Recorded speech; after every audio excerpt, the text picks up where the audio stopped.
Change your heart, change your life, change the planet. Hey everybody, it's Tim Van Orden, and I've got a racing/training tip for you. I learned a huge lesson yesterday at the Cranmore Hill Climb, which is the 6th race in the New England Mountain Running Series. It is a brutal race, and probably my favorite in the whole New England circuit. It's 2 laps up and down Cranmore Mountain, which is a ski area in North Conway, New Hampshire. It's not a huge mountain. We only climb 1,200 feet from the base to the summit, but we climb that 1,200 feet in 1.3 miles up a very, very steep ski trail. I think the average grade is about 30%, and there are sections that are 49% steepness, which is so steep that you can touch the ground in front of you as you're going up. And then we have to come right back down on alpine slopes that are almost as steep as what we climbed up. So 2 5K loops, making a total of almost 10K with 2,400 feet of climb total. And this is the kind of stuff that I have been training for the past 3 or 4 months. And as part of that training, I've been doing a lot of quality workouts, really pushing myself to the limit up super steep climbs like I faced yesterday at Cranmore. So I know how to do this. And a big part of that practice for me is focusing on a very particular stride, which is one that is powerful and springy, mostly using my calves, my soleus, and my glutes. Not a whole lot of quads. I don't really bend much at the knee when I'm doing these hard efforts uphill. It's mostly a quick, springy launch, say 1 foot to 1.5 feet up the hill. Not a long stride, but a really powerful, snappy stride without a lot of quadricep engagement, because I don't have strong quads. Genetically, I've got really skinny legs, and as hard as I've ever worked them in the past, as much as I lifted when I was, say, 20 to 22 years old, it didn't do much to increase the size or the strength of my quads. So that's one of the weak spots for me, but I have really, really strong calves and soleus and pretty strong glutes. So in my uphill training, that's what I practice on. These short, snappy, pow, pow, pow up the hill. And I can run up just about anything using that stride because I put in the time, I've done the work, I've practiced it again and again and again. And when I get to that climb, I just go into that short, powerful snap and I can make it to the top. But last week at Loon, which was the US Championships, I threw all of that out the window. I totally bailed on what I've been practicing. 4 miles into the race, I'm neck and neck with the 2 guys that I need to beat in order to win the US Masters Championships. And we got to a really steep climb, probably about a 38% slope, and I started power hiking. Why? Not because I was tired, but because the guy next to me, Chris Grouch, who went on to win the US Championships, he started power hiking. And I thought, well, power hiking is easier than running, so I'll do what he's doing. I'll stay right with him. I'll conserve energy. And then when we get to the top of this climb, I'll put the hammer down, run my stride, and take off because he's probably tired. That's why he's power hiking. So let's take advantage of that. Let's save up our energy. And then when we get to the really brutal climb a little bit later, I'm golden. But when we got to the top of that steep section and stopped power hiking, I couldn't run. My legs were gone, vanished.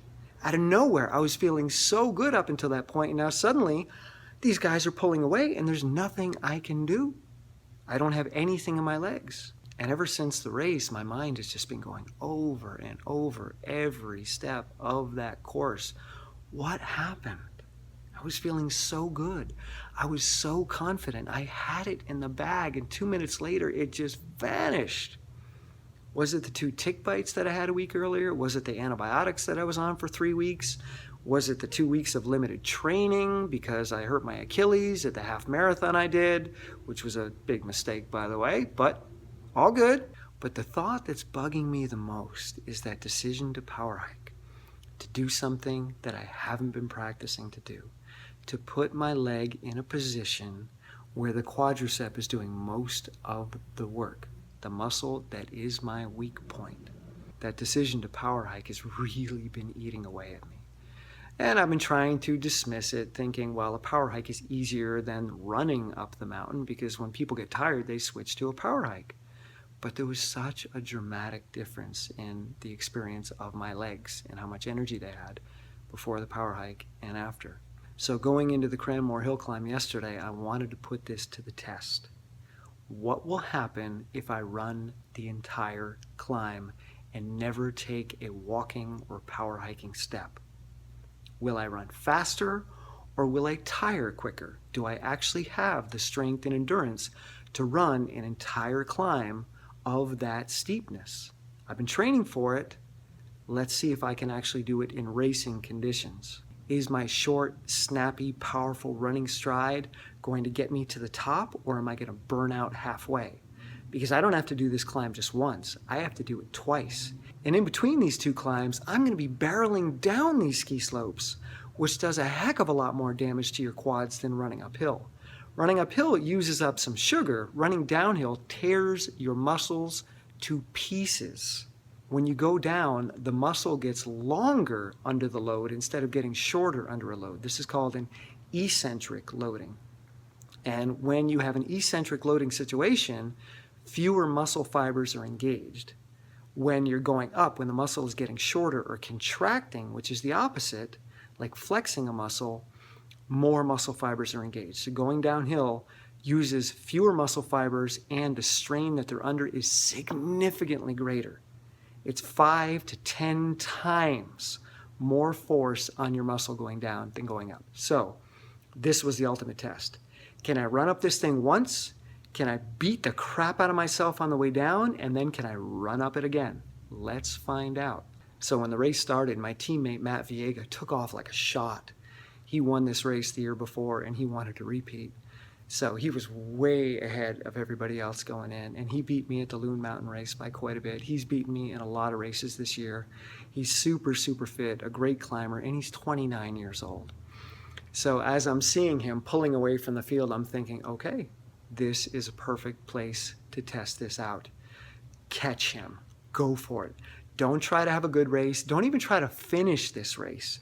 See what happens when you put the hammer down and try to reel him in on the climbs, because the race starts immediately with a climb and you continue climbing for 1.3 miles. There's no breaks from the start to the summit of the mountain.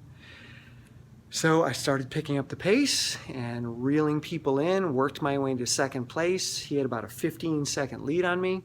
The climbs got steeper. I started getting closer and closer, and then we made a left-hand turn, and boom, there was the wall. It is the steepest ski trail I have ever seen, and I did my thing. I ran up that entire climb without taking a single walking step. Matt was walking the entire thing, and halfway up, I caught him, I ran with him for a little bit, and then took off into the lead, and I ended up getting to the top of the mountain with a nice lead on him. And then of course he caught me on the downhill because he's young and fearless, and he put about a 30-second gap on me on that downhill back down to the base. So when we started the second climb, he had a huge lead on me, and I reeled him in again. And when we got to the super steep section near the summit, I caught up to him using that stride, and I wasn't burying myself. Matt ended up gapping me by 49 seconds on the last downhill. I just could not stay with his downhill pace. He is just insane. So I got second place. I had the fastest climbs in the race, but more importantly, I learned a really valuable lesson. Don't experiment in your race, especially if the race is important to you, if it matters to you, if you really care about the result. Don't experiment. Do what you've been doing in practice. Do what you know and do it well. Take that practice and bring it right to the limit of your ability and then a little bit beyond. But the race is not the time to try new things. It may sound like a great idea in the moment to break away from what you're used to doing, but trust me, stick with what you know, stick with what you've been practicing, stick with your strengths, stick with the areas that you have proven yourself to be strong in, and you'll do what you know you can do because you've got all that data behind you in practice, proving to you that you can do it and proving to you that you're strong in that area because you've done it again and again and again. And if you get an idea in the middle of a race to try something new, don't do it. It's not worth it. Practice is where you experiment. Practice is where you try new things and fall on your face, not in the performance. The performance is where you go on autopilot and you let all of that training take over. It's become habitual. Just let it do its thing. Don't let this guy, your cognitive brain, get in the way. It thinks it's smarter than your body, but it isn't. Your body knows what to do. Just let it do it. Keep that in mind the next time you find yourself in a race. Don't you dare deviate from the plan. All right? I hope there's some lessons in there for you. I love you guys. See ya. So here's what I've decided to do. Even though this week is really, really critical to me hitting that peak level of performance, it's only going to add about 1% to my fitness, at most 1%. So if I don't hit this week super hard, the effect is going to be pretty minimal. Yeah, when you're trying to compete in a national championship, 1% can make the difference between first and fifth. But pushing through this injury right now could mean that I don't get to race at all.